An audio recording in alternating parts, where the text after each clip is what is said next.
सारे तीर्थ धाम आपके चरणों में, हे गुरुदेव प्रणाम आपके चरणों में। जय गुरु जी संगत जी। गुरु जी के श्री चरणों में कोटि कोटि प्रणाम और गुरु जी की प्यारी प्यारी संगत को भी जय गुरु जी।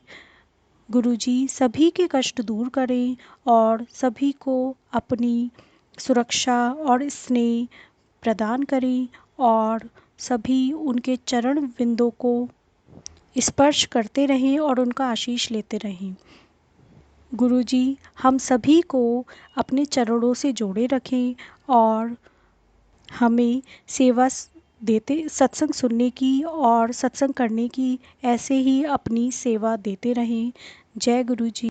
मैं गुरु जी की प्यारी प्यारी संगत से हार्दिक निवेदन करती हूँ कि आप गुरु जी की दिव्य आभा पुस्तक के सभी सत्संग बहुत ही प्रेम पूर्वक और पूरा सुने और भी संगत से ये सत्संग शेयर करें, जिससे सभी को गुरु जी की कृपा मिल सके और सभी के कष्ट दूर हो सके। जय गुरु जी। शुक्राना गुरु जी। ओम नमः शिवाय। शिव जी सदा सहाय। ओम नमः शिवाय। गुरु जी सदा सहाय। ये सत्संग थर्ड का तीसरा भाग है जो शेष रह गया था उसी में से। श्वेत वस्त्रों में कल्याणकारी।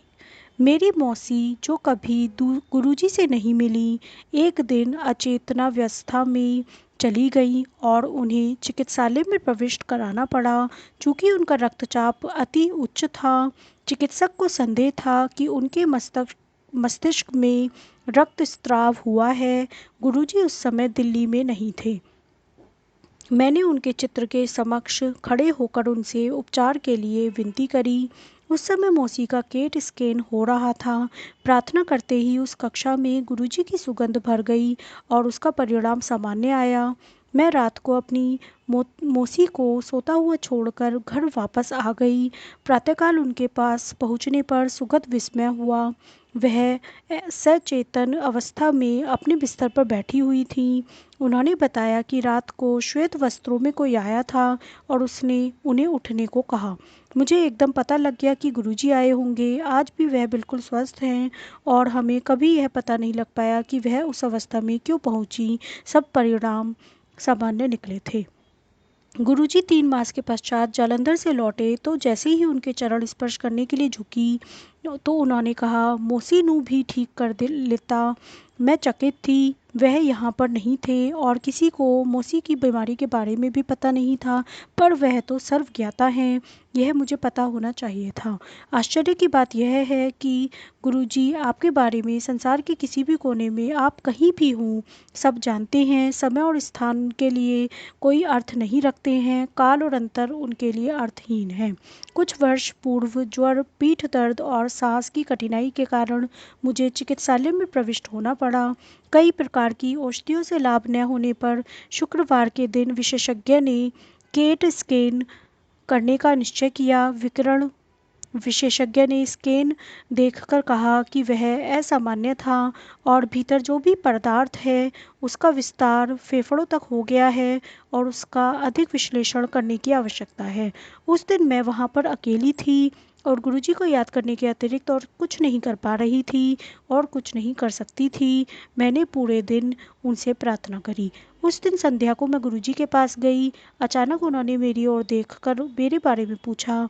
मैंने उनको अपनी अवस्था के बारे में बताया कि मैं चिकित्सालय में हूँ, मुझे सांस लेने में कठिनाई है और सोमवार की रात को रोग की अत्यधिक पीड़ा के कारण चिकित्सकों को बुलाना पड़ा। मैंने उनको स्कैन के निष्कर्ष से भी अवगत कराया और मुझे ठीक करने की विनती करी। मुस्कुराकर वह बोले कि उन्होंने मुझे पुनः स्वस्थ कर दिया है। मैं अपने आंसू नहीं रोक पाई। उन्होंने मुझे ठीक करने में एक पल भी नहीं लगाया और मेरे सब रोग समाप्त कर दिए। जय गुरु जी।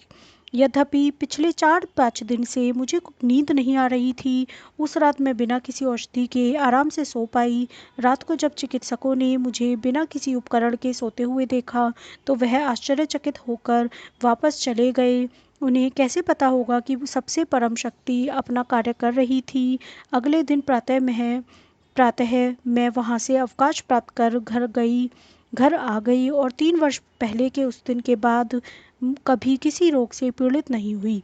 कुछ समय पूर्व मेरे पति, जो स्वयं चिकित्सक हैं, को 1 सप्ताह तक प्रातःकालीन वेदना से पीड़ित रहे। उनके हृदय विश्लेषण में बदलाव थे। हमने उन्हें चिकित्सालय में भर्ती कराना चाहा, पर वह यह कहकर घर वापस आ गए कि गुरुजी के परामर्श के बिना वह कोई कदम नहीं उठाएंगे। अगले दिन मैं उन्हें एक और हृदय रोग विशेषज्ञ के पास ले गई, जिन्होंने तुरंत कुछ और परीक्षण कराने का परामर्श दिया, क्योंकि प्रथम विश्लेषण में बदलाव स्पष्ट और काफ़ी अधिक थे। भयभीत होकर हम उसी समय गुरुजी के पास भागे, यह जानते हुए भी कि उस समय गुरुजी से मिलना संभव नहीं होगा।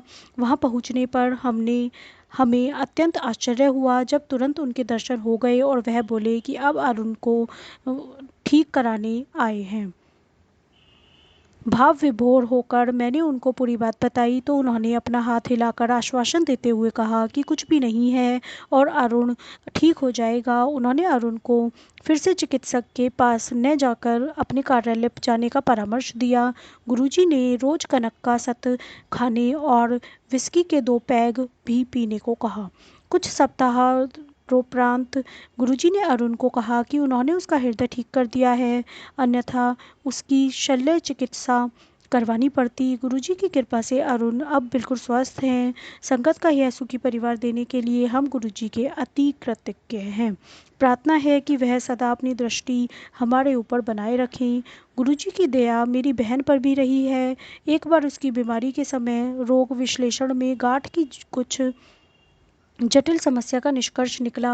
हमारी व्यथा सुनकर गुरुजी ने उसको आशीष देते हुए कहा कि उसे कुछ नहीं हुआ है और सब ठीक हो जाएगा। अगले दिन प्रातः प्रयोगशाला से संदेश आया कि नमूने में कुछ गलती हो गई।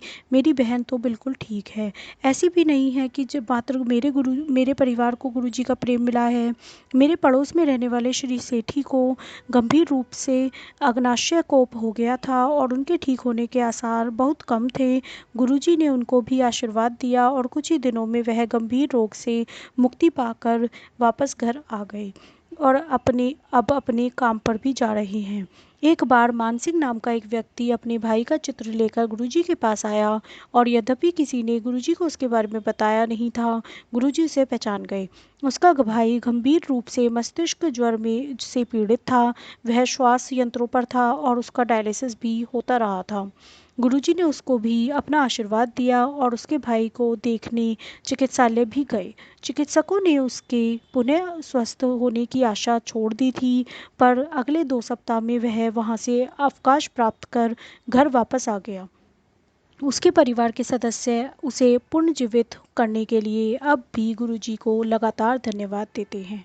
इन सत्संग का आखिरी भाग। तुम्हारे साथ सदा से। मेरे जुड़वा बच्चे सदा इस बात पर झगड़ते रहते थे कि कौन बड़ा है। एक दिन गुरुजी ने बड़े की ओर उंगली दिखाई और बोले कि वह 6 मिनट के अंतर से बड़ा है। मैं यह सुनकर आश्चर्यचकित थी, क्योंकि जन्म के समय कुछ जटिलता के कारण चिकित्सक छोटे वाले का समय नहीं देख पाए थे। मैं सोच रही थी कि उनको इसका ज्ञान कैसे था। तभी उन्होंने मेरी ओर मुड़कर कहा कि उन्होंने ही इनके लिए मुझे आशीर्वाद दिया था और इसी कारण उन्हें यह पता है। यह बात तब की है जब मैं उनसे मिली भी नहीं थी। मैं उन्हें गुरुजी से जानती भी नहीं थी। उनका अपने जीवन में कभी आभास भी नहीं हुआ था। प्रत्यक्ष रूप से वह मुझे कालांतर से जानते थे और अपनी दृष्टि हम पर बनाए हुए थे। अचंभे की बात नहीं है कि गुरु के पास हर दिन चमत्कार होता है। सदा से अपना प्रेम न्योछावर करते रहने के लिए हम गुरुजी के अति आभारी हैं।